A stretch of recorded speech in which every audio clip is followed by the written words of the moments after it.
In today's bow tie tale, I am asking, how can you avoid squandering a legacy passed to the next generation? I'm George Doobie, saving the world from tax, one bow tie at a time. Some of the biggest cautionary tales I see with estate and retirement planning have to do with squandering the legacy passed to the next generation. For instance, a successful doctor had built an impressive investment portfolio in a company. When she passed away, her children inherited the portfolio. But it was at a time in life when they didn't need the money and were not interested in passing the funds to their adult children. They just wanted to get hold of the money, enjoy it now. And instead, they squandered the legacy of their mother, losing well over $1 million, lost prematurely in taxes. The legacy she created was wasted and unavailable for future generations and her community. Now, I'm not here to tell people what they should and shouldn't do with their money or how they should enjoy their lifestyle. But I will tell you the implications of your choices and show you the possibilities of taking other paths. I walked into the first meeting with the family after the passing of their mother, thinking I was going to be a hero. I was going to show them how they could save over $500,000 per child. Yes, $500,000 a child. And this was just a start. Yes, admittedly, it involved a little complexity. But my team could have managed this for them. However, they wanted no part of this. Instead, they wanted simplicity and the cash in hand.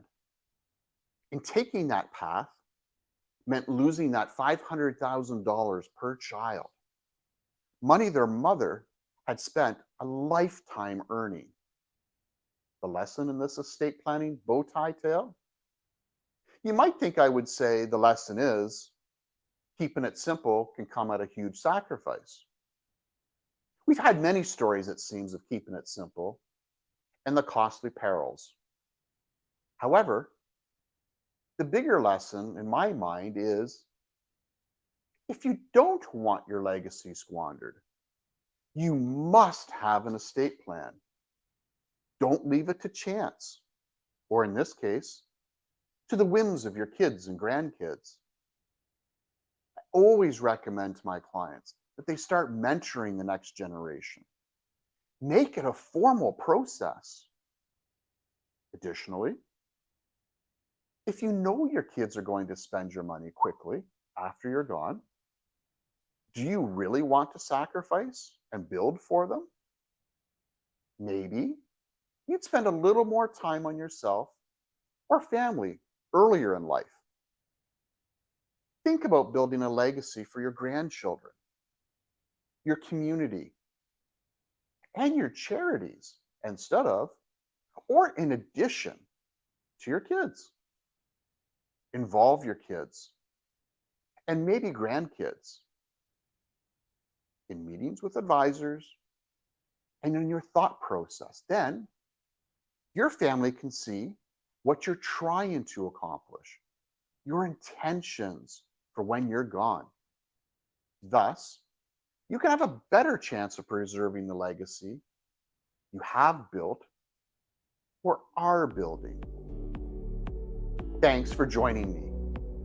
In every bow tie tale, I've tweaked the details to keep things confidential. But the lessons are pure gold when it comes to helping you save on taxes, grow your wealth, and craft your legacy. Click the subscribe button to follow along with these and other tips and strategies on my channel. Until next time, remember, I want to help you do wonderful things.